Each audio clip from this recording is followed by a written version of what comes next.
आप सुन रहे हैं द काइट रनर का भाग 6। उन्होंने सिक्का डालने पर बजने वाले डिस्क प्लेयर की ओर इशारा किया। उससे कहो कि वो अपना पसंदीदा गीत बजाए, उन्होंने मुझसे कहा। बुजुर्ग ने सर हिलाया और बाबा को सलाम किया। जल्दी ही देसी गीत बज रहा और उस तरह बाबा ने एक दावत की शुरुआत की। एक मौके पर बाबा खड़े हुए। उन्होंने अपनी बियर उठाई और फर्श पर बिछे लकड़ी के बुरादे पर उसे उछलकाते हुए कहा, रूसियों की ऐसी की तैसी। पूरा बार ठाके से गूंज उठा। इसके बाद बाबा की तरफ से हर एक के लिए एक और दौर चला। जब हम चलने लगे तो हर कोई उन्हें जाते हुए देखकर उदास था। काबुल, पेशावर, हैवार्ड, मुझे लगा कि ये वही मुस्कुराते हुए पुराने बाबा हैं। मैं बाबा को उनकी पुरानी गहरी पीली बुइक सेंचुरी कार में घर ले आया। रास्ते में वो ऊँघते हुए जैक हैमर की तरह खराटे ले रहे थे। मुझे उनसे शराब, तंबाकू, पसीने और खारेपन की गंध आई। लेकिन जब मैंने कार रोकी तो वो उठ गए और भारी आवाज़ में बोले, ब्लॉक के आखिर तक गाड़ी चलाते रहो। क्यों बाबा? बस चलो। उन्होंने मुझे सड़क के दक्षिणी छोर पर रोका। उन्होंने अपने कोट की जेब में हाथ डाला और मुझे चाबियों का एक गुच्छा पकड़ाया। वहाँ। उन्होंने हमारे सामने एक गाड़ी की ओर दिखाते हुए कहा। ये एक पुराने मॉडल की लंबी चौड़ी फोर्ड थी। इसके गहरे रंग को मैं चांदनी में पहचान नहीं सका। इसे बस पेंट करने की ज़रूरत है और फिर गैस स्टेशन का छोकरा इसे देखकर हैरान रह जाएगा। ये चलेगी। मैंने चाबियां ले ली। मैं हैरान था। मैंने उन्हें और फिर कार को देखा। तुम्हें कॉलेज जाने के लिए इसकी ज़रूरत होगी ना, उन्होंने कहा। मैंने उनके हाथ अपने हाथों में ले लिए, उन्हें दबाया। मेरी आंखें आंसुओं से भर आई थी और मैं खुश था कि एक परछाई ने हमारे चेहरों को छुपा रखा था। शुक्रिया बाबा। हम बाहर निकले और फोर्ड में बैठ गए। ये ग्रांड तोरिनो मॉडल थी। इसका रंग गहरा नीला था, बाबा ने बताया।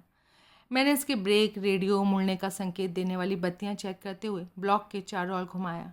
मैंने इसे अपने अपार्टमेंट में पार्क किया और इंजन बंद किया। तशक्कुर बाबा जान, मैंने कहा। मैं बहुत कुछ कहना चाहता था, बताना चाहता था कि उनकी रहमदिली से किस तरह प्रभावित था, कैसे मैं उन सारी चीज़ों के लिए उनका शुक्रगुजार था जो उन्होंने मेरे लिए की है, उन सब के लिए भी जो वो अब भी कर रहे हैं। लेकिन मैं जानता था मैं ये कहकर उन्हें शर्मिंदगी में डाल दूंगा। इसलिए ये सब कहने के बजाय मैंने दोहराया, तशक्कुर। वे मुस्कुराए और सीट पर पीछे की ओर टेक लगा ली। उनका सर करीब करीब छत को छू रहा था। हम में से कोई नहीं बोला। हम बस अंधेरे में बैठे रहे और इंजन के ठंडे होने की टिंग टिंग की आवाज़ सुनते रहे। दूर कहीं सायरन का बज रहा था। इसके बाद बाबा ने अपना सर मेरी तरफ घुमाया। मेरा मन कर रहा है कि आज हसन भी हमारे साथ होता। हसन का नाम सुनकर मानो स्टील के दो हाथों ने मेरी सांस लेने की नली को घेर लिया। मैंने शीशे को नीचे किया। मैंने इंतज़ार किया कि स्टील के हाथों की पकड़ ढीली पड़े। मैंने बाबा को ग्रेजुएशन के अगले दिन बताया कि मैं पतझड़ में जूनियर कॉलेज में दाखिला ले लूँगा। वो ठंडी काली चाय पी रहे थे और इलायची के दाने चबा रहे थे।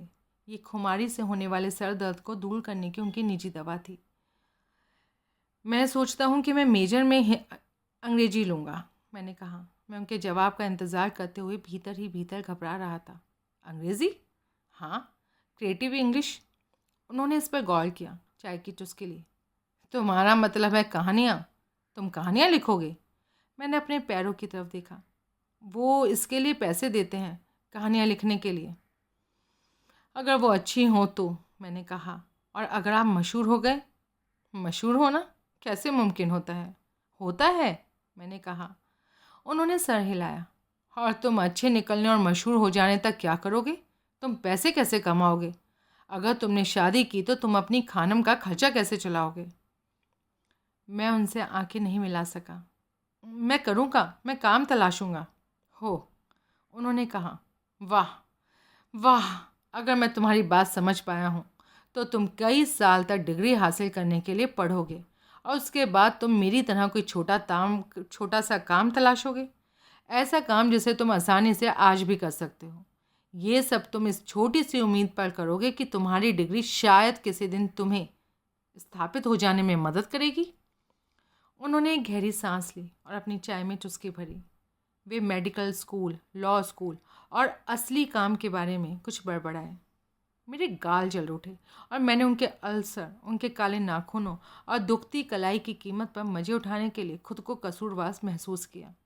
लेकिन मैंने तय किया कि मैं अपनी ज़मीन पर खड़ा होऊंगा। मैं अब बाबा के लिए और कुर्बानी नहीं देना चाहता था। मैंने आखिरी बार ये किया था कि खुद को कोसा था। बाबा ने आह भरी और इस बार उन्होंने मुट्ठी भर इलायची अपने मुंह में ठूस ली।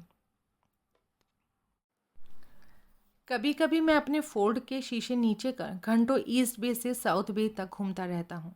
मैं पेनिनसुला तक जाता हूँ और फिर लौट आता हूँ। मैं फ्रेमोंट में अपने मोहल्ले में सड़क के किनारे खड़े कॉटनवुड पॉपुलर की कतारों से होकर गुजरता हूँ। यहाँ रहने वाले लोगों ने कभी किसी राजा से हाथ नहीं मिलाए। वे गंदे कपड़ों से सरियों वाली खिड़कियों वाले सपाट एक मंजिला मकान में रहते हैं, जहाँ मेरी कार जैसी पुरानी कारें काली सड़कों पर तेल टपकाती फिरती हैं। तार की जाली की बाढ़ हमारे मोहल्ले में पिछवाड़ों को घेरती है। खिलौने, फटे हुए टायर और उखड़ी हुई लेबल वाली बियर की बोतलें लॉनों में बिखरी रहती हैं। मैं अतीत के पेड़ों की छां से ढके उन पार्कों को याद करता जो छाल की तरह महकते। अतीत के ज़मीन के वे टुकड़े इतने बड़े होते कि उनमें एक साथ बुजकशी के मुकाबले हो सकते थे। मैं तोरिनो को चलाते हुए लोस आल्तोस की पहाड़ियों के ऊपर तक जाता। वहाँ सुस्ताते हुए मैं पीछे गुजरी जागीरों के बारे में सोचता। उन घरों में बड़ी बड़ी खिड़कियाँ और दरवाज़ों पर सुनहरे शेर थे, जो शेर लोहे के दरवाज़ों पर पहरेदारी करते मालूम पड़ते। उन घरों में करीने से सजी रविशों के किनारे देवदूतों की मूर्तियों वाले फव्वारे होते और राहदरी में कोई फोर्ट तोरिनो नहीं होती। वे घर जिनके आगे वज़ीर अकबर खान में बाबा का घर नौकरों की झोपड़ी मालूम होता। शनिवार को मैं जल्दी उठ जाता और हाईवे 17 पर दक्षिण की ओर जाता। फिर फोर्ड को सड़काते हुए सांता क्रूज की पहाड़ियों की तरफ जाता। मैं पुराने लाइट हाउस के पास रुक जाता और सूरज उगने का इंतज़ार करता। अपनी कार में बैठे हुए मैं कोहरे को समुद्र से ऊपर उठते हुए देखता। अफ़गानिस्तान में मैंने समुद्र को केवल फिल्मों में ही देखा था। अंधेरे में हसन के पास बैठे हुए मैं हमेशा ये जानना चाहता था कि क्या सच में समुद्र की हवा की गंध नमक जैसी होती है। मैं हसन से कहता कि किसी दिन हम शैवाल से भरे हुए सागर के किनारे चलेंगे, अपने पाँवों को रेत में दबाएंगे और पानी को अपने पाँवों से होकर पीछे हटते हुए देखेंगे। पहली बार जब मैंने प्रशांत महासागर देखा तो मैं लगभग चीख पड़ा था। ये वैसा ही फैला हुआ और नीला था जैसा बचपन में हमने फिल्मों के पर्दों पर देखा था। कभी कभी मैं खूब सुबह कार को पार्क करके हवाई पुल तक जाता। अपना चेहरा बाढ़ से सटाकर मैं गाड़ियों के पीछे जलने वाली लाल बत्तियों को गिनने की कोशिश करता। मैं जितनी दूर तक देख सकता था देखता। BMW, साब्स, पोर्श, वे कारें जिन्हें मैंने काबुल में कभी नहीं देखा। वहाँ अधिकतर लोग रूसी वोल्गा, पुरानी ओपल या ईरानी पाइकन कारें चलाते थे। अमेरिका आए हमें करीब करीब 2 साल हो चुके थे और मैं अब भी इस देश के आकार और उसके फैलाव पर हैरान होता हूँ। एक हवाई पुल के पार दूसरा हवाई पुल, एक शहर का दूसरा शहर, टीले के पीछे पहाड़ और पहाड़ के पीछे टीला, और इन सब के बाद और भी शहर तथा और भी लोग। रूसी फौज के अफ़गानिस्तान में दाखिल होने के बहुत पहले, गांवों को जलाए जाने और स्कूलों को तोड़े जाने के बहुत पहले, मौतों के बीजों की तरह बारूदी सुरंगों के बिछाए जाने और पत्थरों के ढेर के नीचे कब्रों में बच्चों के दफनाए जाने से बहुत पहले काबुल मेरे लिए भूतों का शहर बन चुका था, कटे हुए होठों वाले भूतों का शहर। लेकिन अमेरिका अलग था। अमेरिका एक नदी था, अतीत की परवाह किए बिना एक गरजती हुई नदी। मैं इस नदी को पैदल पार कर सकता था। मैं यहाँ अपने गुनाहों को डुबो सकता था। यहाँ पानी मुझे अपनी मर्जी से कहीं दूर ले जा सकता था, किसी ऐसी जगह जहाँ भूत नहीं थे, यादें नहीं थी और गुनाह नहीं थे। और कुछ नहीं तो इसी के लिए मैंने अमेरिका को अपना लिया था। 1984 की अगली गर्मियों में जब मैं 21 का हुआ, बाबा ने बुइक बेच दी और पुरानी जान पहचान वाले एक अफ़गानी से $550 में एक टूटी फूटी 71 वॉक्सवैगन बस खरीदी। वो काबुल में एक हाई स्कूल में विज्ञान का टीचर हुआ करता था।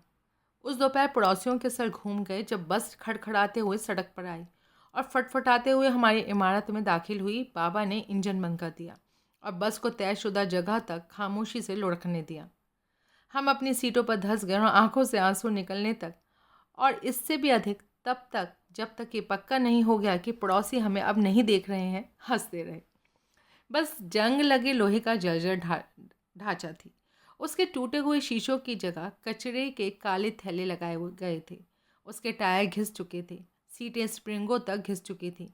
लेकिन पुराने टीचर ने बाबा को यकीन दिलाया था कि इंजन और ट्रांसमिशन मजबूत थे और इस मामले में उस आदमी ने झूठ नहीं बोला था। शनिवार को बाबा ने मुझे तड़के जगा दिया। उनके तैयार होने तक मैंने स्थानीय अखबारों में क्लासिफाइड विज्ञापनों पर नज़र फिरा ली थी और गैरेज सेल की सूचनाओं को घेर चुका था। हमने अपने रास्ते का नक्शा खींचा। फ्रोमोंट, यूनियन सिटी, नेवार्क और हेवार्ड फर्स्ट। इसके बाद सैन होसे, मिल्पिटास, सन्नीवेल और अगर वक्त इजाज़त दे तो कैंपबेल। बाबा थर्मस से गर्म चाय पीते हुए बस चला रहे थे और मैं उन्हें रास्ता बता रहा था। हम गैरेज सेल पर रुके और हमने इस्तेमाल किया हुआ कुछ सामान खरीदा। हमने पुरानी सिलाई मशीनों, एक आँख वाली बारबी डॉल, लकड़ी के टेनिस रैकेट, टूटे हुए तारों वाले गिटार और पुराने इलेक्ट्रॉक्स वैक्यूम क्लीनर का मोल भाव किया। तीसरे पर हमने वोक्सवैगन बस का पिछला हिस्सा इस्तेमाल किए हुए सामान से भर दिया। इतवार की सुबह तक हम सैन होसे में बैरिस्टा के बाज़ार में पहुँचे जहाँ पुरानी चीज़ें बिकती हैं। हमने एक जगह किराए पर ली और थोड़े मुनाफे पर सारा माल बेच दिया। एक शिकागो रिकॉर्ड हमने एक दिन पहले $4.25 में खरीदा था, अब $1 में, या 5 रिकॉर्ड्स का सेट $4 में बिका। $10 में खरीदी गई सिंगल की एक टूटी फूटी सिलाई मशीन थोड़े मोल तोल के बाद $25 में बिकी। गर्मियों में अफगानी परिवार सैन होसे के पुरानी चीज़ों के बाज़ार के एक पूरे हिस्से में काम करते थे। यूज्ड गुड्स यानी इस्तेमाल किए हुए सामान वाले सेक्शन के गलियारे में अफ़गानी गीत बजते थे। इस बाज़ार में अफ़गानियों के बीच एक अनकहा नियम था। आपने गलियारे के पार खड़े किसी आदमी को सलाम किया, आपने उसे आलू के टुकड़े बालोनी या थोड़े काबुली के लिए दावत दी और आपने उससे बातें की। आप उसे उसके माँ या बाप की मौत पर तसल्ली देते हैं, बच्चों के पैदाइश पर बधाइयाँ देते हैं, और जब बातचीत का रुख अफ़गानिस्तान और रूसियों की तरफ मुड़ जाता है, जो होना ही है, तो आप मातम में सर हिलाते हैं। लेकिन आप शनिवार का जिक्र नहीं छेड़ते, क्योंकि हो सकता था कि ये बात पता लगे कि ये वही शख्स था जिससे आप कल हवाई पुल से निकलते हुए धक्या कर गैरेज सेल में बाजी मारने के लिए आगे निकल गए थे। उन गलियारों में जो चीज़ चाय से भी ज़्यादा चलती थी वो थी अफ़गानी गपशप। कबाड़ी बाज़ार ऐसी जगह थी जहां आप बादाम के कुलचों के साथ ग्रीन टी की चुस्कियां लेते हुए ये जान लेते हैं कि किसकी बेटी ने सगाई तोड़ दी और अपने अमेरिकी बॉयफ्रेंड के साथ भाग गई है, कौन काबुल में परचमी यानी कम्युनिस्ट हुआ करता था, और किसने खैरात के पैसे पर बसर करते हुए भी रिश्वत देकर घर खरीदा है। चाय, सियासत और घपले कबाड़ी बाज़ार में इतवार की पहचान हुआ करते थे।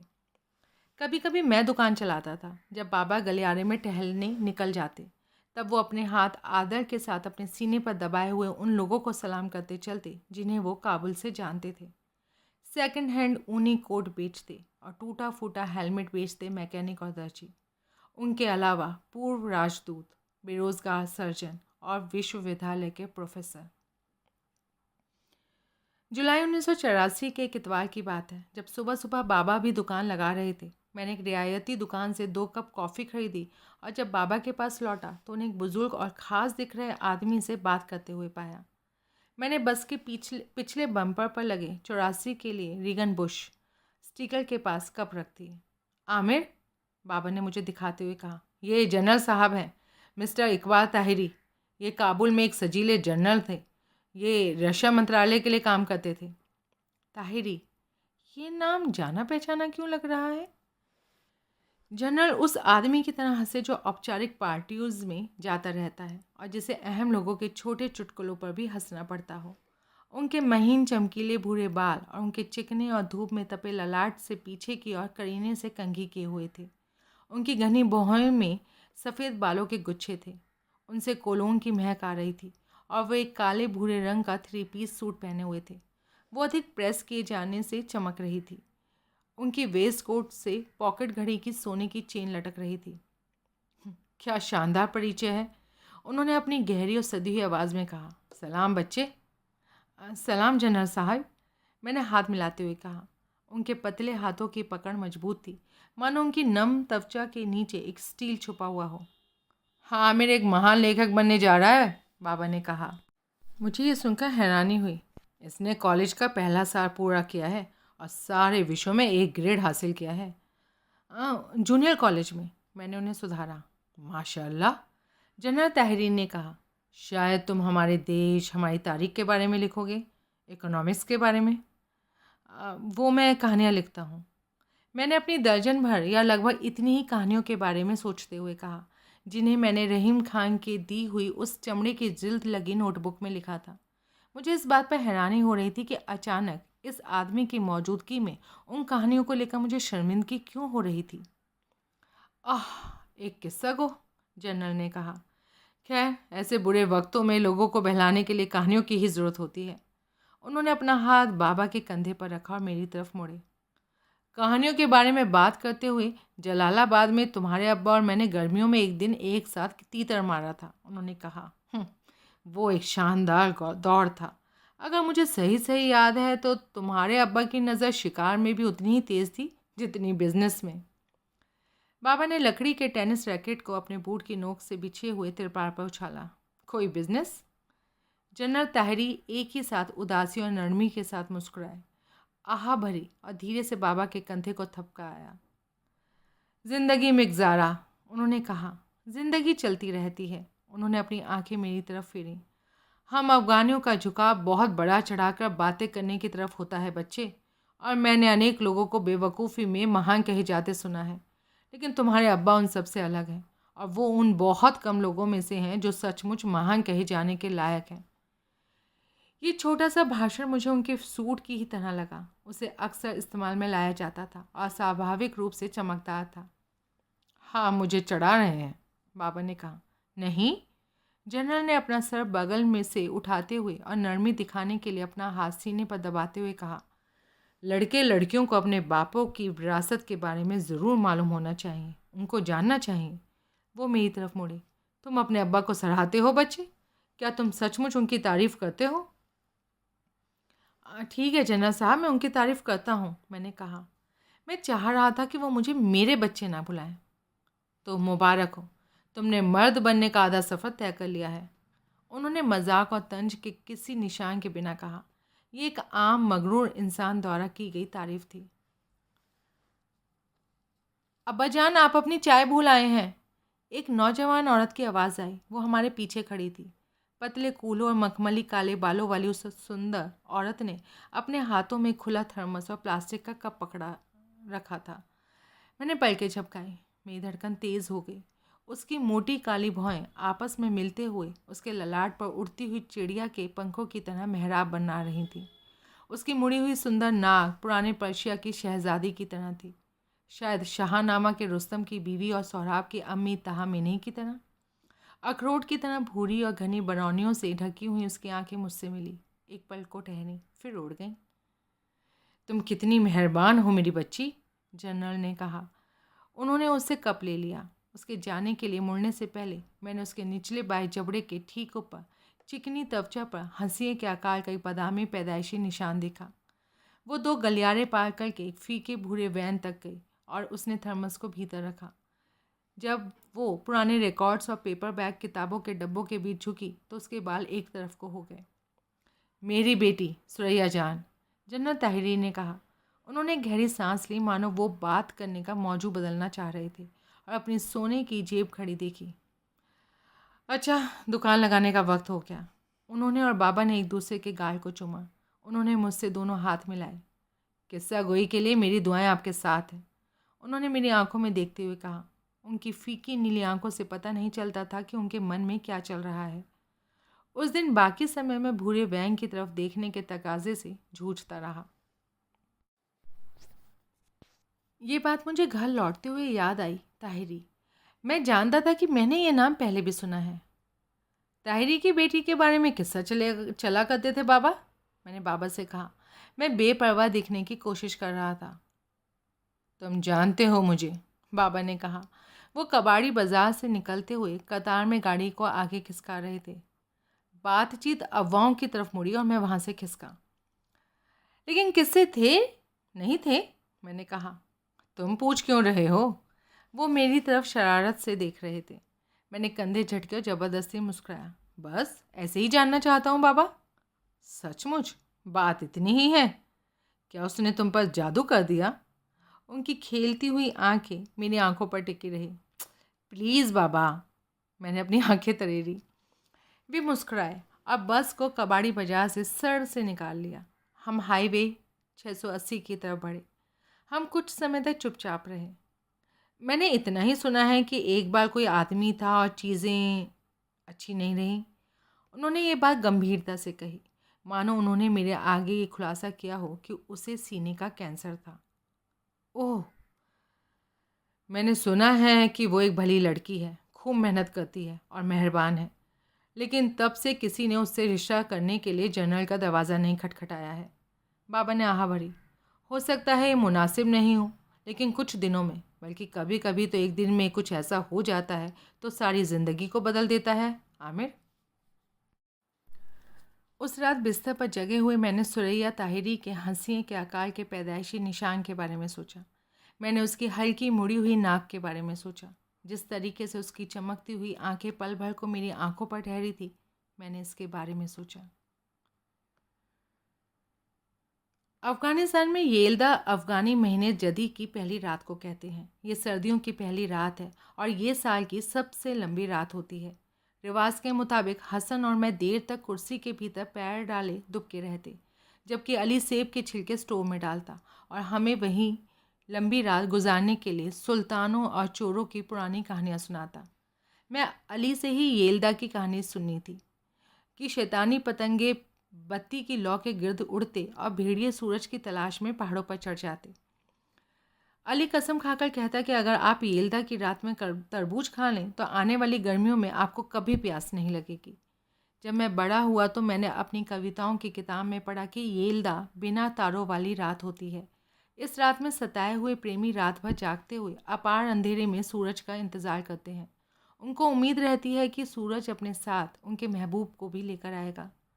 सुरैया ताहिरी से मिलने के बाद हफ्ते की हर एक रात मेरे लिए येल्दा हो गई, और जब इतवार की सुबह आती तो मैं अपने बिस्तर से उठता तो सुरैया ताहिरी का बादामी चेहरा मेरे दिमाग पर छाया हुआ होता। बाबा की बस में चलते हुए मैं हर मील को गिनता और मुझे तब चैन मिलता जब उसे देख लेता। वो नंगे पांव बैठी हुई होती। वो पीले इंसाइक्लोपीडिया के गत्ते के डब्बों को सजा रही होती। काले डामर पर उसकी गोरी एड़ियाँ दिखती। उसकी चरहरी कलाइयों में चूड़ियाँ खनखनाती। जब वो अपनी पीठ को खींचते हुए अंगड़ाई लेती तो मैं ज़मीन पर बनने वाले उसके बालों की परछाई के बारे में सोचता। सुरैया, कबाड़ी बाजार की शहजादी, मेरी येल्दा की सुबह का सूरज। मैंने गलियारे की तरफ घूम आने के बहाने इजाद की। बाबा उन्हें एक मजाकिया बनावटी हंसी के साथ मंजूर करते थे और फिर मैं ताहिरी की दुकान से होकर गुजरता। वो हमेशा की तरह अपना चमकता हुआ बेहद इस्त्री किया हुआ ड्रेस पहने होते। मैं यूं ही हाथें लहराता और वो भी हाथ लहरा कर जवाब देते। कभी कभी अपने डायरेक्टर की कुर्सी पर से उठते और हम मेरी लिखाई, जंग और उस दिन की बिक्री के बारे में थोड़ी बात करते, और मुझे इसकी इच्छा होती कि मैं उस तरफ से आंखें ना हटाऊं और ना ही उधर देखना बंद करूं जिधर सुरैया बैठी पेपर बैग पढ़ रही होती। जनरल और मैं अलविदा कहते और लौटते हुए मैं कोशिश करता कि अनाड़ियों की तरह ना चलूं।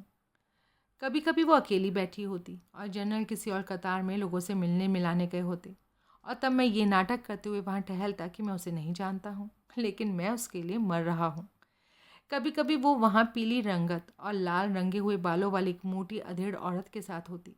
मैंने खुद से वादा किया था कि मैं गर्मियाँ ख़त्म होने से पहले उससे बात करूँगा, लेकिन स्कूल फिर से खुल गए। पत्तियाँ लाल पीली हो गईं और फिर गिर गईं। सर्दियों की बारिश होने लगी और उसके बाबा के जोड़ों के दर्द को उभार दिया। एक बार फिर नन्ही कोपलें फूट पड़ीं और मेरे पास अब भी उससे आंखें मिलाने का दिल नहीं था। मई 1985 के आखिर तक बसंत एक चौथाई बीत चुका था। मैंने अपनी पढ़ाई में बेहतर प्रदर्शन किया था, जो इस बात को देखते हुए कि मैं कैसे लेक्चरर्स में बैठा सुरैया की हल्की मुड़ी नाक के बारे में सोचता रहता था। एक छोटा मोटा चमत्कार ही था। गर्मियों के तपते हुए इतवार को बाबा और मैं कबाड़ी बाजार में अपने बूथ में बैठे हुए अपने चेहरों पर अखबार से पंखा झेल रहे थे। सूरज एक तपे हुए लोहे की तरह जल रहा था। इसके बावजूद उस दिन बाजार भरा हुआ था और बिक्री तेज़ी पर थी। अभी केवल 12:30 बजे थे, लेकिन हमने $160 की कमाई कर ली थी। मैं उठा, अंगड़ाई ली और बाबा से कहा कि मैं कोक पीना चाहता हूँ। उन्होंने कहा कि वो भी एक पीना चाहेंगे। खबरदार आमिर, मैंने चलना शुरू किया तो उन्होंने कहा, किस बात के लिए बाबा? मैं अहमक नहीं हूँ और इसलिए मुझे बेवकूफ़ मत बनाओ। मैं नहीं जानता आप किसके बारे में बात कर रहे हैं। याद रखो, बाबा ने मेरी तरफ उंगली उठाते हुए कहा, वो आदमी असली पश्तून है, उसी आदमी की मान मर्यादा है। मान मर्यादा पश्तून लोगों का उसूल है, खासकर जब बात बीवी की पाकीज़गी की हो या बेटी की पाकीज़गी की। मैं तो केवल अपने लिए ड्रिंक लाने जा रहा हूँ, बस मुझे शर्मिंदा मत करना, मैं इतना ही कह रहा हूँ। मेरे अल्लाह, मैं नहीं करूँगा बाबा। बाबा ने सिगरेट जलाई और फिर से पंखा झलने लगे। पहले मैं रियायती बूथ की तरफ और टी शर्ट स्टैंड से बाईं ओर मुड़ गया। वहाँ आप $5 में सफ़ेद नायलॉन टी शर्ट पर प्रेस किए हुए ईसा, एल्विस, जिम मॉरिसन या तीनों के चेहरे हासिल कर सकते हैं। मरियाची संगीत सर के ऊपर बज रहा था और मुझे अचार और भुने हुए गोश्त की खुशबू आई। मैंने ताहिरी की भूरी वैन को अपनी कतार से 2 कतार बाद देखा। वो कटा हुआ आम बेचने वाले क्लोस की बगल में खड़ी थी। वो अकेली थी और पढ़ रही थी। उसने गर्मियों की एड़ी तक लंबी सफ़ेद पोशाक और खुली नोक वाले सैंडल पहन रखे थे। उसने बालों को पीछे खींचकर बांध लिया था और उस पर ट्यूलिप के आकार का एक बैंड लगा लिया था। मैंने यूं ही फिर से गुजर जाने का इरादा किया और मुझे लगता है कि मैं चला भी था, लेकिन पता नहीं कैसे अचानक मैं ताहिरी के सफ़ेद टेबल क्लॉथ के किनारे खड़ा था और बालों को घुंघराले बनाने वाले आयरन और पुराने नेकटाइज के पीछे से सुरैया को घूर रहा था। उसने ऊपर देखा। अस्सलाम, मैंने कहा। इस तरह घुसाने के लिए सॉरी, मेरा इरादा आपको परेशान करने का नहीं है। सलाम। आज जन्नत साहब कहाँ हैं? मैंने कहा। मेरे कान जल रहे थे, मैं उसकी आंखों में नहीं देख सका। वो उस तरफ गए हैं, उसने कहा। उसने दाहिने की ओर इशारा किया। उसकी चूड़ियाँ उसके कोहनी तक सरक गईं। वो मुझे जैतून के ऊपर मड़ी चांदी की तरह लगी। क्या आप उन्हें बताएंगी कि मैं यहाँ उन्हें सलाम करने आया था? बता दूंगी। शुक्रिया। अरे, और मेरा नाम आमिर है, शायद आप जानना चाहें, ताकि आप उन्हें बता सकें कि मैं यहाँ आया था। कहने को सलाम। हाँ। मैंने अपने पाँव बदले, अपना गला साफ़ किया। मैं अब चलूँगा, आपको परेशान करने के लिए सॉरी। ना, आपने परेशान नहीं किया। हो अच्छा। मैंने अपना सर उठाया और उसे आधी मुस्कान दी। मैं अब चलूँगा। क्या मैंने ये पहले ही नहीं कह दिया था? खुदा हाफिज़। खुदा हाफिज़। मैंने चलना शुरू किया, रुका और मुड़ा। अपनी हिम्मत जवाब दे जाने से पहले मैंने इसे कह दिया, मैं पूछ सकता हूँ आप क्या पढ़ रही हैं? उसने पलकें झपकाई। मैंने सांस रोक ली। अचानक मुझे लगा कि कबाड़ी बाज़ार की सारी अफ़गानी आंखें हमारी तरफ मुड़ गई हैं। मैंने कल्पना की कि चुप्पी छा रही है। होठ आधी बात कहकर चुप हो रहे हैं, सर घूम रहे हैं, आंखें भारी दिलचस्पी के साथ सिकुड़ रही हैं। ये क्या था? उस पल तक हमारी बातचीत एक बाइज्जत पूछताछ कही जा सकती थी। एक आदमी दूसरे आदमी का पता ठिकाना पूछ रहा हो।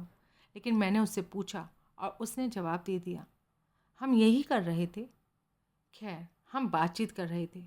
मैं एक अकेला मर्द हूँ और वो एक बिन ब्याही नौजवान औरत, ऐसी औरत जिसका एक अतीत था।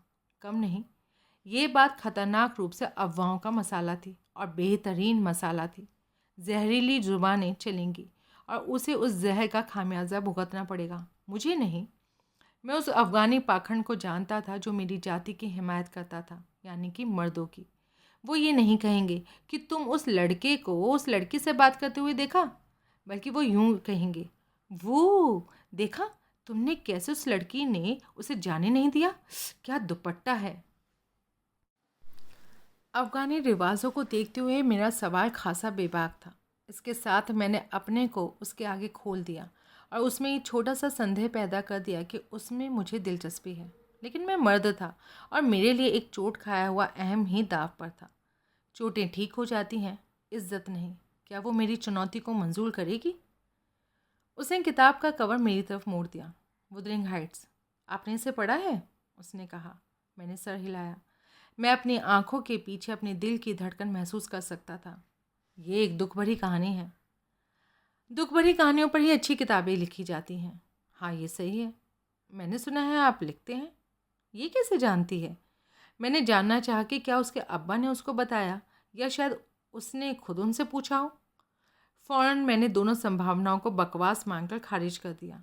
बाप और बेटे किसी औरत के बारे में खुलकर बात कर सकते हैं, लेकिन कोई अफ़गानी लड़की अपने बाप से नौजवान लड़के के बारे में बात नहीं करेगी। कम से कम कोई भली और इज़्ज़तदार लड़की तो ऐसा बिल्कुल नहीं करेगी। और कोई भी बाप, खासकर मान मर्यादा वाला एक पश्तून बाप भी अपनी बेटी से कुंवारे लड़के के बारे में तब तक बात नहीं करेगा जब तक कि उस लड़के ने बाकायदा रिश्ता मांगने के लिए अपने बाप को उनके घर ना भेजा हो। हैरानी की बात यह थी कि मैंने खुद को ये कहते हुए सुना, क्या आप मेरी कहानी पढ़ना पसंद करेंगी? हाँ, मुझे ये अच्छा लगेगा, उसने कहा। अब वो जिस तरह से अपनी आंखें इधर उधर घुमा रही थी, मैंने उसकी आंखों में एक बेचैनी महसूस की। हो सकता है कि वो जनरल को देख रही हो। मैंने जानना चाहा कि वो क्या कहेंगे जब उन्हें पता लगेगा कि मैंने उनकी बेटी के साथ गैर मुनासिब तरीके से इतने लंबे समय तक बातचीत की है। शायद मैं किसी दिन आपको एक कहानी ला कर दूंगा, मैंने कहा। मैं कुछ और भी कहने वाला था कि मैंने उस औरत को गलियारे से आते हुए देखा जिसे मैंने कई बार सुरैया के साथ देखा था। वो फलों से भरा प्लास्टिक का एक थैला लिए हुई थी। जब उसने हमें देखा तो उसकी आंखें सुरैया और फिर मुझ पर फिरी और लौट गईं। वो मुस्कुराई। आमिर जान, तुमसे मिलकर अच्छा लगा, उसने थैले को टेबल क्लॉथ पर पलटते हुए कहा। उसकी आंखें पसीने से चमक रही थीं। उसने अपने लाल बालों को सजा कर बांधा था। वो धूप में चमक रहे थे। जहाँ उसके बाल कम थे वहाँ मुझे उसकी खोपड़ी दिख रही थी। उसके नुकीले चेहरे पर छोटी छोटी हरी आंखें, भरे हुए दांत और सॉसेस की तरह छोटी उंगलियां थीं। एक सुनहरा अल्लाह उसके सीने पर लटक रहा था, जिसकी चेन उसके गले के मोड़ों में छुप गई थी। मैं जमीला हूँ, सुरैया जान की अम्मी। सलाम खाला जान। मैंने इस पर थोड़ा शर्मिंदा होते हुए कहा कि वो मुझे जानती हैं, मगर मैं अक्सर अफ़गानियों के बीच रहने के बावजूद उन्हें नहीं जानता। तुम्हारे अब्बा कैसे हैं? उन्होंने पूछा। अच्छे हैं, शुक्रिया। तुम्हें मालूम है, तुम्हारे दादा गाजी साहब जज, अब देखो कि उनके चाचा और मेरे दादा रिश्ते में भाई थे, उन्होंने कहा। तो तुम देखो कि हम रिश्तेदार हैं। वो मुस्कुराई तो उनके भरे हुए दांत दिखे। मैंने इस पर गौर किया कि उनकी दाहिनी तरफ का मुंह थोड़ा लटका हुआ है। उनकी आंखें फिर से सुरैया और मेरे बीच घूमने लगी थी। मैंने बाबा से एक बार पूछा था कि जनरल ताहिरी की बेटी की अब तक शादी क्यों नहीं हुई है। उसके लिए कोई रिश्ता ही नहीं आता, बाबा ने कहा। कोई माकूल रिश्ता नहीं आता, बाबा ने अपनी बात सुधारी। लेकिन बाबा ने इससे ज़्यादा कुछ नहीं कहा। बाबा जानते थे कि नुकसानदेह और बेहुदा बातें किस तरह किसी नौजवान लड़की की शादी की उम्मीदों को नुकसान पहुंचाती हैं। अफ़गानी मर्द, ख़ास तौर से जाने माने परिवारों के लोग, चंचल जीव होते हैं। एक कनफुसकी यहाँ, एक इशारा वहाँ, और फिर वे चौंकी हुई चिड़ियों की तरह उड़ती हैं। इसलिए शादियाँ आईं और गईं, लेकिन किसी ने सुरैया के लिए आहिस्ता बोरो नहीं गाया। किसी ने उसकी हथेली पर मेहंदी नहीं लगाई। किसी ने उसके सर के ऊपर कुरान नहीं पकड़ा। और जनरल ताहिरी थे जो उसके साथ हर एक शादी पर नाचते रहे। और अब ये औरत, उसकी माँ, और दिल के टुकड़े कर देने वाली उसकी अधीरता, टेढ़ी मुस्कान और उसकी आंखों में साफ साफ धुंधली होती उम्मीदें। जो इज्जत मुझे बख्शी गई थी उसके मुताबिक मैंने थोड़ा झुक कर सलाम किया। ये सब केवल इसलिए था कि मैं उस जेनेटिक लॉटरी में जीत गया था जिसने मुझे मर्द बनाकर पैदा किया था। जनरल के मन में क्या चल रहा है ये कभी मैं नहीं जान पाया था, लेकिन मैं उसकी बीवी के बारे में ये जान गया था। अगर इस काम में ये जो भी हो मेरा कोई मुखालिफ होगा तो कम से कम वो नहीं होंगी। बैठ जाओ आमिर जान, उन्होंने कहा। सुरैया, इन्हें कुर्सी दो बच्चे, और कुछ आड़ुओं को धो दो, वो मीठे और ताज़े हैं। ना शुक्रिया, मुझे जाना चाहिए, अब्बा इंतज़ार कर रहे हैं। ओहो, खानम ताहिरी ने कहा, शिष्ट बर्ताव करते हुए। मेरे द्वारा उनकी पेशकश से इनकार करने पर साफ तौर से वो प्रभावित हुई थी। तो कम से कम ये जान ले लो। उन्होंने मुट्ठी भर कीवी फल और आड़ू एक कागज़ के थैले में दी और मुझे लेकर जाने की ज़िद की। अपने अब्बा को मेरा सलाम कहना और हमसे मिलने फिर आना। आऊँगा, शुक्रिया खाला जान, मैंने कहा। अपनी आंखों के कोनों से मैंने सुरैया को दूसरी तरफ देखते हुए देखा। मैंने सोचा था तुम कोक लेने गए थे, बाबा ने आड़ुओं का थैला मुझसे लेते हुए कहा। वो मुझे एक ही साथ गंभीरता से और मजाक में देख रहे थे। मैंने कुछ बनाकर कहना चाहा, लेकिन उन्होंने आड़ुओं को दांत से काटते हुए अपना हाथ लहराया। फिक्र मत करो आमिर, बस मैंने जो कहा उसे याद रखो। उस रात बिस्तर पर मैं सुरैया की आंखों में नाचती चितकबरी धूप के बारे में और उसकी कॉलर बोन के ऊपर नाजुक गड्ढे के बारे में सोच रहा था। मैंने अपने दिमाग में उसके साथ हुई अपनी बातचीत को बार बार दोहराया। क्या उसने मैंने सुना है कि तुम लिखते हो कहा था, या मैंने सुना है कि तुम एक लेखक हो कहा था। उसने क्या कहा था? मैंने अपनी चादरें उछाल दी और छत को घूरता रहा और येल्दा की 6 मुश्किल अनंत रातों के बारे में सोचकर निराश होता रहा। इसके बाद ही मैं उसे दोबारा देख पाऊंगा। ऐसा कुछ हफ्तों तक चलता रहा। मैं जनरल के घूमने जाने तक का इंतज़ार करता और फिर ताहिरी की दुकान पर जाता। अगर खानम ताहिरी वहाँ होती तो वो मुझे चाय और कुलचा पेश करती और हम काबुल के पुराने दिनों, जाने पहचाने लोगों और उनके गठिए के बारे में बातें करते।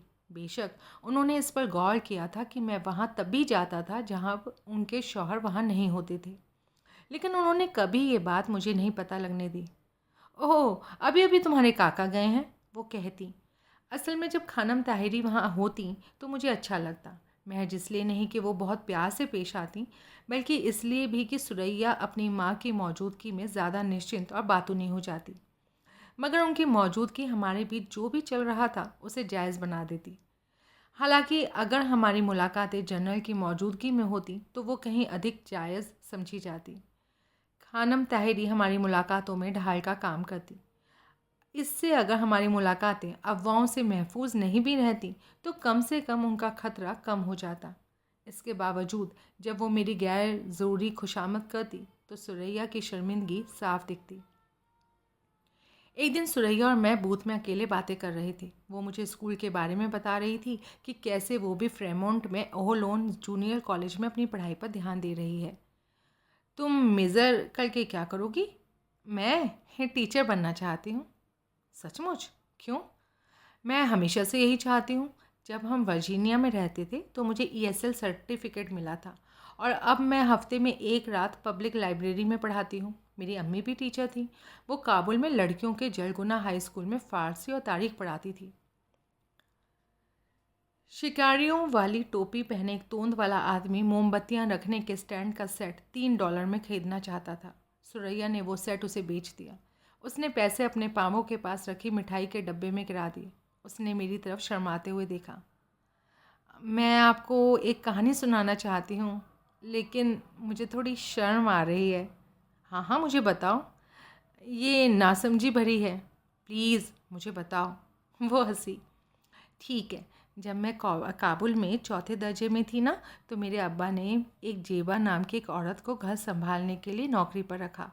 ईरान के मशहद में उसकी एक बहन थी और चूँकि जेबा पढ़ी लिखी नहीं थी, इसलिए वो थोड़े थोड़े दिनों में मुझसे अपनी बहन को चिट्ठियाँ लिखवाती थी और जब उसकी बहन जवाब भेजती तो मैं उसकी चिट्ठी जेबा को पढ़कर सुनाती। एक दिन मैंने उसे पूछा कि क्या वो लिखना पढ़ना सीखना चाहती है, तो वो मुस्कुराई। उसने अपनी आंखें सिकोड़ी और कहा कि वो बहुत चाहती है। तो मैं अपना स्कूल का काम करने के बाद उसके साथ किचन की टेबल पर बैठती और उसे आलिफ बे पढ़ाती। होमवर्क करते हुए कभी कभी मैं सर उठाकर जेबा को किचन में देखती। वो प्रेशर कुकर में गोश्त फेंट रही होती। इसके बाद वो पेंसिल लेकर पिछली रात का मेरा दिया हुआ अलिफ बे लिखने बैठ जाती। बहरहाल 1 साल के भीतर जेबा बच्चों की किताबें पढ़ सकती थी। हम आंगन में बैठ जाते और वो मुझे दारा और सारा की कहानियाँ पढ़कर सुनाती। वो धीरे धीरे लेकिन सही सही पढ़ती। उसने मुझे मुअल्लिम सुरैया यानी टीचर सुरैया कहना शुरू कर दिया। वो हंसी। मुझे पता है कि ये बात बचकानी लगती है, लेकिन पहली बार जेबा ने जब अपनी चिट्ठी खुद लिखी तो मैंने तय कर लिया मुझे टीचर ही बनना है और कुछ नहीं। पता है, मैं उस पर इतना नाज करती थी और मैंने महसूस किया कि मैंने सचमुच कोई मतलब का काम किया है। हाँ, मैंने झूठ बोला। मैंने सोचा कि कैसे मैं अपनी पढ़ाई का इस्तेमाल हसन को बेवकूफ़ बनाने के लिए करता था। कैसे मैं उसे छेड़ता था जब उसे बड़े शब्दों के बारे में पता नहीं होता। मेरे अब्बा चाहते थे कि मैं कानून पढूं। मेरी अम्मी हमेशा मेरे सामने मेडिकल स्कूल का जिक्र करती थी, लेकिन मैं एक टीचर बनने जा रही हूँ। यहाँ इसके बहुत पैसे नहीं मिलते, लेकिन मैं यही बनना चाहती हूँ। मेरी अम्मी भी टीचर थी, मैंने कहा। हाँ, मुझे पता है, मेरी अम्मी ने मुझे बताया था। बिना समझे बूझे कह दी गई इस बात पर उसका चेहरा शर्म से लाल हो गया। उसके जवाब का मतलब ये था कि जब मैं वहाँ नहीं होता तो उनके बीच आमिर को लेकर बातें होती रहती हैं। मैंने बड़ी मुश्किल से अपनी मुस्कुराहट रोकी। मैं तुम्हारे लिए कुछ लाया हूँ। मैंने अपनी पीछे की जेब से नत्थी किए हुए कुछ कागज़ निकाले, जैसा कि मैंने वादा किया था, और मैंने उसे अपनी एक कहानी दी। ओह, तुम्हें याद था? उसने कहा। वो सचमुच चमक रही थी। शुक्रिया। मुझे इस पर गौर करने की फुर्सत नहीं थी कि उसने पहली बार मुझे आप के बजाय तुम कहा था, क्योंकि अचानक उसकी मुस्कुराहट गायब हो गई। उसके चेहरे का रंग उतर गया। उसकी आंखें मेरे पीछे किसी चीज़ पर टिक गई। मैं पीछे मुड़ा। मेरे सामने जनरल ताहिरी खड़े थे। हाँ मेरे जान, हमारे बुलंद हौसले वाले किस्सा को, कितनी खुशी की बात है। वो रूखेपन से मुस्कुराए। सलाम जनरल साहब। और मैंने भारी मन से कहा। वो मेरे पीछे बूथ की तरफ आए। कितना खूबसूरत दिन है, नहीं? उन्होंने कहा। उन्होंने अपना अंगूठा अपनी बंडी की जेब में फंसाया और दूसरा हाथ सुरैया की तरफ बढ़ा दिया। उसने पन्ने उन्हें दे दिए। कहते हैं कि इस हफ्ते बारिश होगी, यकीन नहीं होता, नहीं? उन्होंने लपेटे हुए कागज़ों को कूड़े के डब्बे में फेंक दिया, मेरी तरफ मुड़े और अपना एक हाथ धीमे से मेरे कंधे पर रखा। हम एक साथ कुछ कदम चलें? पता है बच्चे, मैं तुमसे प्यार करने लगा हूँ। तुम एक भले लड़के हो, मैं सचमुच ये मानता हूँ, लेकिन उन्होंने आह भरी और हाथ हिलाए। भले लड़कों को भी कभी कभी याद दिलाने की ज़रूरत पड़ती है, तो ये मेरी जिम्मेदारी है कि तुम्हें ये याद दिलाऊं कि तुम इस कबाड़ी बाज़ार में शरीफ लोगों के बीच में मौजूद हो। वो रुके। उन्होंने अपनी भावहीन आंखें मुझ में गड़ा दी। देखो, यहाँ हर आदमी एक किस्सा गो है। वो मुस्कुराए। उनके कमाल के सुंदर दांत चमके। अपने अब्बा को मेरा आदाब कहना आमिर जान। उन्होंने अपना हाथ हटा लिया। वो फिर से मुस्कुराए। क्या हुआ? बाबा ने कहा। वो एक पत्थर के घोड़े के लिए एक बुज़ुर्ग औरत से पैसे ले रहे थे। कुछ नहीं, मैंने कहा, और मैं एक पुराने टीवी सेट पर बैठ गया। इसके बाद मैंने उन्हें किसी तरह बता दिया। अखा आमिर, वो कराए। आगे ये बात सामने आई कि जो हुआ था उसके लिए मुझे उतना परेशान नहीं होना पड़ा, क्योंकि उस हफ्ते में बाबा को ठंड लग गई। शुरुआत बलगम वाली खांसी और छींकों से हुई। छींकें ख़त्म हो गई, लेकिन खांसी बनी रही। वो अपने रुमाल में खांसते और उसे अपनी जेब में रख लेते। मैं उसे देखना चाहता था, लेकिन वो मुझे दूर रखते। वो डॉक्टर्स और अस्पतालों से नफ़रत करते थे। मेरी जानकारी में केवल एक बार बाबा एक डॉक्टर के पास तब गए थे जब उन्हें हिंदुस्तान में मलेरिया हो गया था। तब 2 हफ्तों बाद मैंने उन्हें बाथरूम में खून सरना बलगम थूकते हुए पकड़ लिया। आपको ये सब कब से हो रहा है? खाने का क्या करें, मैं आपको डॉक्टर के पास लेकर चल रहा हूँ। बाबा गैस स्टेशन पर मैनेजर थे। तब भी स्टेशन के मालिक ने उनकी सेहत का बीमा नहीं कराया था और बाबा ने लापरवाही में इस पर कभी जोर नहीं दिया था। इसलिए मैं उन्हें सांग खोसे के काउंटी हॉस्पिटल प्रांतीय अस्पताल में ले गया। उन्हें देखने वाले पीली सूजी हुई आंखों वाले डॉक्टर ने खुद का परिचय 2nd ईयर रेजिडेंट के रूप में कराया। वो तुमसे छोटा और मुझसे ज़्यादा बीमार दिखाई दे रहा है, बाबा भुनभुनाए। रेजिडेंट ने हमें छाती के एक्सरे के लिए बिठाया। जब नर्स ने हमें बुलाया तो रेजिडेंट एक फॉर्म भर रहा था। इसे सामने के डेस्क पर ले जाएं, उसने जल्दी जल्दी लिखते हुए कहा। ये क्या है? मैं रेफ़र कर रहा हूँ। वो लिखता जा रहा था। कहाँ? फेफड़ों के दवाखाने में। ये क्या है? उसने मुझे जल्दी से देखा, फिर उसने अपना चश्मा पीछे किया। उसने फिर से लिखना शुरू किया। इनके दाहिने फेफड़े पर धब्बा है, मैं वहाँ इसकी जांच कराना चाहता हूँ। एक धब्बा? मैंने कहा। कमरा अचानक मुझे छोटा लगने लगा। कैंसर, बाबा ने यूं ही कहा। मुमकिन है, बहरहाल इस पर शक तो हो ही रहा है, डॉक्टर बुदबुदाया। क्या आप हमें और कुछ नहीं बता सकते? सचमुच नहीं। पहले एक CAT स्कैन ज़रूरी है, उसके बाद फेफड़ों के डॉक्टर को दिखाइए। उसने मुझे रेफरल फॉर्म थमा दिया। आपने बताया कि आपके पिता सिगरेट पीते हैं, ठीक? हाँ। उसने सर हिलाया। उसने मुझे देखा और फिर बाबा को और फिर वापस मुड़ा। वो आपको 2 हफ्तों के भीतर बुलाएंगे। मैं उससे कुछ पूछना चाहता था कि संदेहजनक शब्द के साथ पूरे 2 हफ्तों तक इंतज़ार कैसे किया जा सकता है। कैसे मैं खाता, काम करता और पढ़ता? उस शब्द के साथ घर कैसे लौटा जा सकता था? मैंने फॉर्म ले लिया और ले जाकर जमा कर दिया। उस रात मैंने बाबा के सोने का इंतज़ार किया और फिर मैंने एक कंबल को मोड़ा। मैंने उसे जानमाज की तरह इस्तेमाल किया। मैंने अपना सर ज़मीन तक झुकाया और कुरान की आधी भूल चुकी आयतें पढ़ीं। वे आयतें जिन्हें काबुल में मुल्ला ने हमें याद करवाई थी। मैंने एक ऐसे अल्लाह से रहम की दुआ मांगी जिस पर मैंने कभी यकीन नहीं किया। मुझे इस समय मुल्ला से जलन हो रही थी, मुझे उसके ईमान और उसके यकीन से जलन हो रही थी। 2 हफ्ते गुजर गए और हमें किसी ने नहीं बुलाया, और जब मैंने उन्हें फ़ोन किया तो उन्होंने बताया कि उन्होंने रेफरल खो दिया है। क्या मुझे यकीन था कि मैंने उसे उनके पास जमा कर दिया था? उन्होंने कहा कि वो और 3 हफ्तों में बुलाएंगे। मैंने हल्ला मचाकर CAT स्कैन के लिए 3 हफ्तों की जगह 1 हफ्ते और डॉक्टर से मिलने के लिए और 2 हफ्ते का समय ले लिया।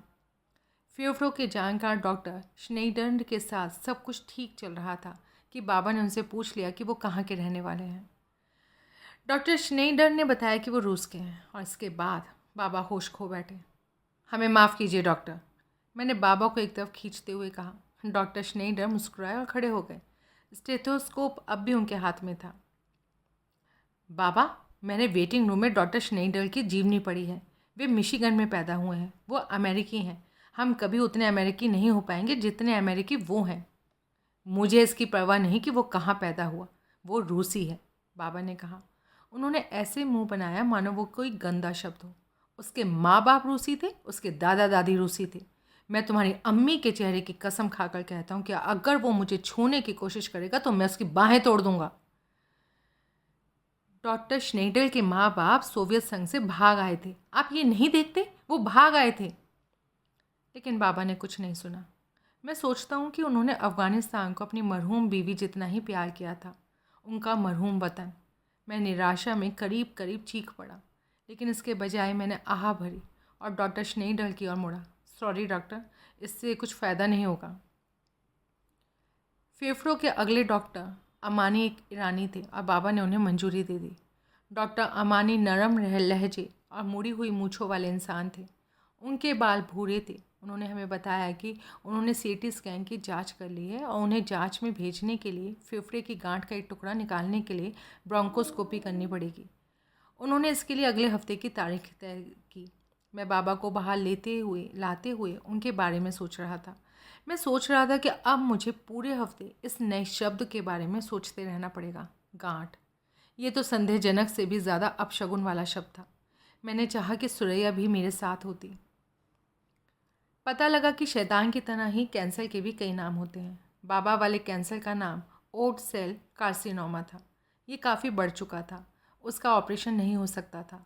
बाबा ने डॉक्टर अमानी से बीमारी की हालत के बारे में पूछा। डॉक्टर अमानी ने अपने होठ हिलाए और कहा, सीरियस। बेशक कीमोथेरेपी हो सकती है, उन्होंने कहा, लेकिन वो सिर्फ बीमारी को दबा देगी। इसका क्या मतलब है? बाबा ने पूछा। डॉक्टर अमानी ने आह भरी। ये नतीजे को बदल नहीं सकती, बस उसमें देरी कर सकती है। ये एक साफ जवाब है डॉक्टर अमानी, इसके लिए शुक्रिया, बाबा ने कहा।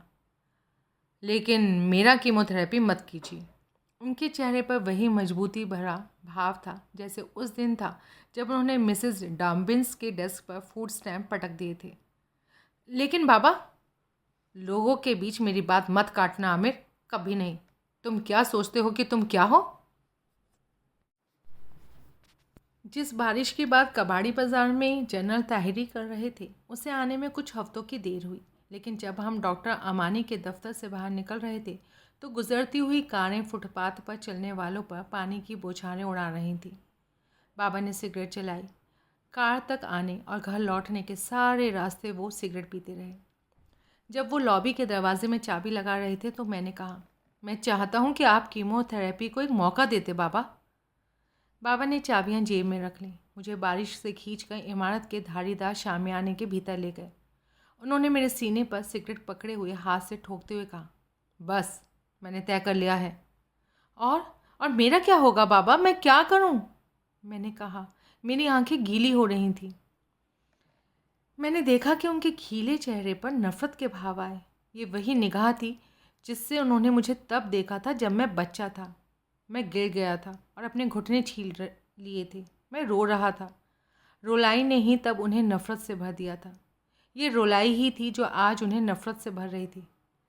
तुम 22 साल के हो आमिर, एक बड़े आदमी, तुम। उन्होंने अपना मुंह खोला और बंद किया, खोला और फिर बंद किया। फिर से अपनी बात पर गौर किया। हम सब के ऊपर बारिश शामियाने पर बज रही थी। तुम्हें क्या होने जा रहा है? इतने सालों तक मैं तुम्हें क्या सिखाने की कोशिश कर रहा था? यही कि किस तरह कभी ऐसा सवाल नहीं करना पड़े। उन्होंने दरवाज़ा खोला। इसके बाद वो मेरी तरफ मुड़े। और एक बात और है, किसी को इसका पता नहीं लगना चाहिए, सुन रहे हो तुम? किसी को नहीं, मुझे किसी की हमदर्दी नहीं चाहिए। इसके बाद वो हल्की अंधेरी लॉबी में गायब हो गए। वो बाकी के पूरे दिन टीवी के सामने बैठे लगातार सिगरेट पीते रहे। मैं नहीं जानता कि वो किसे चुनौती दे रहे थे, मुझे, डॉक्टर अमानी को, या शायद खुदा को, जिसमें कभी उन्होंने यकीन ही नहीं किया था। कुछ समय के लिए कैंसर भी बाबा को कबाड़ी बाजार से दूर नहीं रख सका। हम हर शनिवार को गैरेज सेल के लिए जाते। बाबा गाड़ी चलाते और मैं उन्हें रास्ता बताता। इतवार को हम चीज़ें बेचने के लिए सजाते, पीतल के लैंप, बेसबॉल के दस्ताने, टूटी हुई जिप वाली स्की जैकेट। बाबा अपने पुराने देश के जाने पहचाने लोगों से सलाम करते और मैं ख़रीदारों से $1 या $2 के लिए मोल भाव करता, मानो यही सब कुछ हो। मानो हफ्ता दर हफ्ता वो दिन नज़दीक न आ रहा हो जिस दिन मैं यतीम होने जा रहा था। किसी समय जनरल ताहिरी और उनकी बीवी घूमते हुए आ निकली। हमेशा की तरह व्यवहार कुशल जनरल ने मुझे मुस्कुराते हुए सलाम किया, दोनों हाथ मिलाए। लेकिन खानम के बर्ताव में एक नई चुप्पी थी। वो चुप्पी केवल उनकी छुपी हुई लटकती हुई मुस्कान से टूटी, और जब जनरल का ध्यान कहीं और था तो उन्होंने चोरी छुपे मेरी तरफ माफ़ी मांगती हुई नज़र डाली। मुझे वो दौर एक ऐसे वक्त के रूप में याद है जब कई बातें पहली बार हुईं। पहली बार मैंने बाबा को बाथरूम में सिसकते हुए सुना। पहली बार मैंने उनके तकिए पर खून देखा। उन्हें 3 साल गैस स्टेशन चलाते हुए हो गए थे, लेकिन बाबा ने कभी बीमारी से छुट्टी नहीं ली थी। ये भी पहली बार हुआ। उस साल 31 अक्टूबर को मनाए जाने वाले ईसाई त्योहार हैलोवीन आते आते बाबा शनिवार की दोपहर तक इतने थकने लगे थे कि वो गाड़ी में ही बैठे रहते और मुझे कबाड़ के लिए मोल भाव करने जाना पड़ता। थैंक्स गिविंग आते आते वे दोपहर के पहले ही निढाल हो जाने लगे। जिन दिनों सामने के लॉन पर स्लेजें और डगलस फरों पर नकली बर्फ़ दिखने लगी, उन दिनों बाबा घर पर ही रहने लगे थे और मैं वॉक्सवैगन लेकर अकेले पेनिनसुला आता और जाता था। कभी कभी कबाड़ी बाज़ार में परिचित अफगानी बाबा के दुबले होने की चर्चा करते। पहले पहल वो तारीफ़ के लहजे में ये बात कहते। वे उनसे उनके खाने पीने के राज पूछते, लेकिन सवाल और तारीफ़ रुक गई जब वज़न का गिरना नहीं रुका। वो पाउंड दर पाउंड गिरता रहा और गिरता रहा। जब उनके गाल पिचक गए और उनकी कनपट्टियाँ गल गईं और उनकी आंखें गड्ढों में धंस गईं। फिर नए साल के फ़ौरन बाद एक ठंडी इतवार को बाबा एक नाटे और गठीले फिलिपिनों को लैम्पशेड बेच रहे थे और मैं उनके पाँव ढकने के लिए एक कंबल के लिए वॉक्सवैगन छान रहा था। अरे सुनो, इस आदमी को मदद की ज़रूरत है, फिलिपिनो ने खतरे की सूचना देने के लहजे में कहा। मैं मुड़ा और बाबा को ज़मीन पर पाया। वो अपनी बाहें और पैर झटक रहे थे। मदद, मैं चिल्लाया, कोई मदद करो। मैं बाबा की तरफ दौड़ा। उनके मुंह से फ़ैन निकल रहा था, उनकी दाढ़ी को भिगो रहा था, उनकी उल्टी हुई आंखें सफ़ेद दिख रही थीं। लोग हमारी तरफ दौड़े। मैंने किसी को मिर्गी कहते हुए सुना। कोई चिल्लाया, पुलिस को बुलाओ, 911 पर फ़ोन करो। मैंने दौड़ने की आवाज़ें सुनी। लोग जमा होकर हमारे ऊपर झुक गए। उन्होंने रोशनी छेक ली। बाबा की लाड़ लाल हो गई थी। वो अपनी जीभ दांतों से काट रहे थे। मैं उनकी बगल में घुटने के बल बैठा और उनकी बाहों में पकड़कर कहा कि मैं यहाँ हूँ बाबा, मैं यहाँ हूँ, आप ठीक हो जाएंगे, मैं यहीं हूँ। मानो मैं उन्हें उनकी मरोड़ से आराम दिला दूँगा। मैंने उन लोगों से बाबा को अकेला छोड़ देने को कहा। मैंने अपने पैरों के पास कुछ गीलापन महसूस किया। मैंने देखा कि बाबा की पेशाब निकल आई है। श्श बाबा जान, मैं यहाँ हूँ, आपका बेटा यहीं है। सफ़ेद दाढ़ी वाला गंजा डॉक्टर मुझे कमरे से बाहर खींचते हुए ले आया। मैं तुम्हारे अब्बा के CT स्कैन को तुम्हें दिखाना चाहता हूँ। उसने गलियारे में फिल्म को बल्ब लगे व्यूइंग बॉक्स पर रखा और अपनी पेंसिल की रबड़ की तरफ वाले सिरे से बाबा के कैंसर को दिखाया। मानो पुलिस का जवान कातिल की तस्वीर मरे हुए आदमी के परिवार वालों को दिखा रहा हो। उन तस्वीरों में बाबा का दिमाग एक बड़े अखरोट की आड़ी काट की तरह लग रहा था। उसमें टेनिस की गेंद जैसी एक हल्की भूरी चीज़ का धब्बा था। जैसा तुम देख सकते हो, कैंसर खतरनाक रूप से फैल गया है, उन्होंने कहा। उन्हें दिमाग की सूजन कम करने के लिए स्टेरॉयड और मिर्गी रोग की दवाएं लेनी होंगी, और मैं रोग को दबाने वाले रेडिएशन की भी सलाह दूंगा। तुम्हें पता है इसका क्या मतलब है? मैंने कहा कि मैं जानता हूँ। मैं कैंसर के बारे में बात करने में माहिर हो गया था। तब ठीक है। उसने अपना पेजर देखा। मुझे जाना पड़ेगा, लेकिन अगर तुम्हें कुछ पूछना हो तो उसे तुम मुझे पेजर पर भेज सकते हो। शुक्रिया। मैंने वो रात बाबा के बिस्तर के करीब कुर्सी पर बैठकर गुजारी। अगली सुबह हॉल के नीचे का वेटिंग रूम अफ़गानियों से भर गया। नेवार का कसाई, एक इंजीनियर जिसने बाबा के साथ उनके यतीम खाने में काम किया था, वो बाहर गए और हैरानी भरे लहजे में उन्होंने बाबा को सलाम किया। उन्होंने जल्दी से ठीक हो जाने की दुआ की। बाबा जगे हुए थे। वो कमज़ोर और थके हुए थे, लेकिन जगे हुए थे। थोड़ी देर बाद जनरल ताहिरी और उनकी बीवी आईं। उनके पीछे सुरैया आईं। हमारी नज़रें एक ही साथ मिली और अलग हुईं। कैसे हो मेरे दोस्त? जनरल ताहिरी ने बाबा का हाथ पकड़ते हुए कहा। बाबा ने अपनी बाह में लगी हुई नली और ऊपर टंगी दवा की बोतल की तरफ इशारा किया।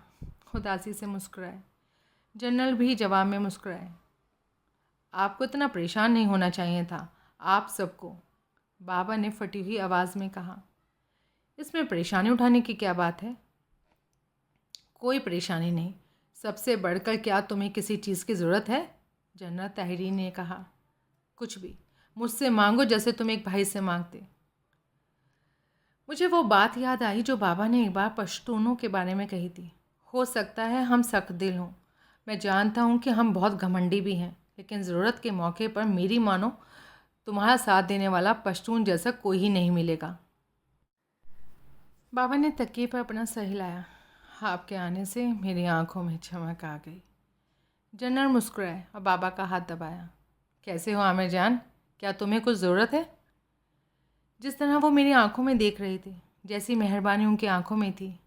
ना शुक्रिया जनरल साहब।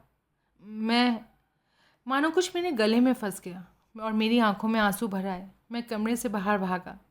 मैं गलियारे में जाकर रोया, उस बल्ब लगे शीशे के डब्बे के पास जहाँ पिछली रात मैंने कातिल का चेहरा देखा था। बाबा के कमरे का दरवाज़ा खुला और सुरैया कमरे से बाहर आई। वो आकर मेरे करीब खड़ी हुई। उसने एक भूरा स्वेटर और जीन्स पहन रखी थी। उसके बाल खुले हुए थे। मैं उसकी बाहों में आराम पाना चाहता था। मुझे दुख है आमिर। हम सब जानते थे कि कुछ गड़बड़ है, लेकिन हमें पता नहीं था कि ये गड़बड़ी है। मैंने अपनी आंखें अपनी आस्तीन से पूछी। वो नहीं चाहते थे कि कोई जाने। क्या तुम्हें किसी चीज़ की ज़रूरत है? नहीं। मैंने मुस्कुराने की कोशिश की। उसने अपना हाथ मेरे हाथ पर रख दिया। हमने पहली बार एक दूसरे को छुआ। मैंने उसके हाथ को पकड़ा, उसे अपने चेहरे तक ले आया, अपनी आंखों तक, फिर छोड़ दिया। बेहतर है कि तुम वापस भीतर चली जाओ, वरना तुम्हारे अब्बा मुझ पर नाराज़ होंगे। वो मुस्कुराई और सहलाया। मुझे जाना चाहिए। वो जाने के लिए मुड़ी। सुरैया? हाँ। मैं खुश हूँ कि तुम आई। इसका मतलब मेरे लिए सारा जहान है। बाबा को 2 दिनों के बाद छुट्टी मिल गई। उन्होंने बाबा को रेडिएशन ट्रीटमेंट के लिए राज़ी करने के लिए रेडिएशन ऑन्कोलॉजिस्ट कहे जाने वाले एक जानकार को बुलाया था। बाबा ने इनकार कर दिया। उन्होंने मुझसे इसके लिए बात करने की कोशिश की कि मैं उन्हें राज़ी कर लूं, लेकिन मैंने बाबा के चेहरे की रंगत देखी थी। मैंने उन्हें शुक्रिया कहा, उनके कागज़ों पर साइन किए और बाबा को अपनी फोर्ड टोरिनो पर घर ले आया। उस रात बाबा कोच पर लेटे थे। उन्होंने काला कंबल ओढ़ रखा था। मैं उनके लिए गर्म चाय और भुने हुए बादाम ले आया। मैंने उनकी पीठ पर अपनी बाहें लपेटी और आसानी से उन्हें खींच लिया। उनके कंधे की हड्डियां मेरी उंगलियों को चिड़िया के पंखों की तरह लग रही थी। मैंने कंबल को उनके सीने तक खींच लिया, जहाँ पसलियों पर उनकी पतली पीली त्वचा खिंच गई थी। क्या मैं आपके लिए कुछ कर सकता हूँ बाबा? ना बच्चे, शुक्रिया। मैं उनके करीब बैठ गया। तब मैं ये जानना चाहता हूँ कि क्या आप मेरे लिए कुछ करेंगे, अगर आप बहुत थके हुए नहीं हों तो? क्या? मैं चाहता हूँ कि आप मेरे लिए रिश्ता लेकर जाएं। मैं चाहता हूँ कि आप जनरल ताहिरी से उनकी बेटी का हाथ मांगें। बाबा के सूखे होठों पर मुस्कान खिंच गई। एक मुरझाई हुई पत्ती पर एक हरा धब्बा। क्या तुमने पक्के तौर पर सोच लिया है? इतना ज़्यादा पक्का मैं अपनी ज़िंदगी में किसी भी चीज़ को लेकर नहीं रहा हूँ बाबा। तुमने इस पर सोच लिया है? हाँ, अच्छे से बाबा। तो मुझे फ़ोन दो और मेरी नोटबुक। मैंने पलकें झपकाई। अभी? तो कब? मैं मुस्कुराया। ठीक है। मैंने उन्हें फ़ोन और उनकी छोटी नोटबुक दी, जिसमें बाबा ने अपने अफ़गानी दोस्तों के नंबर लिखे थे। उन्होंने ताहिरी की नंबर खोज कर मिलाया। वे रिसीवर मेरे कान तक ले आए। मेरा दिल गले तक आ रहा था। जमीला जान, सलाम अलैकुम, उन्होंने कहा। उन्होंने अपना परिचय दिया। थोड़ा रुके। बहुत बेहतर हूँ, शुक्रिया।